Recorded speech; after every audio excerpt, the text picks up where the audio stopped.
दिनों में माँ मेरा दिनों में माँ मौला पूरा मेरा दिनों में माँ मौला पूरा मेरा दिनों में माँ मौला पूरा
मैं भी उसी का जिक्र करूंगा।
मुफ्ती साहब बयान करके गए हैं।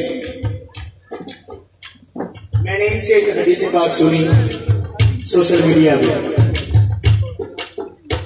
अगर सब लोग मोहब्बत अली में जमा हो जाते तो हुजूर का फरमान है कि अल्लाह दोज़ख की ना बनाता। अब आप लोगों के लिए खुशखबरी है, लेकिन उससे पहले सुभान अल्लाह।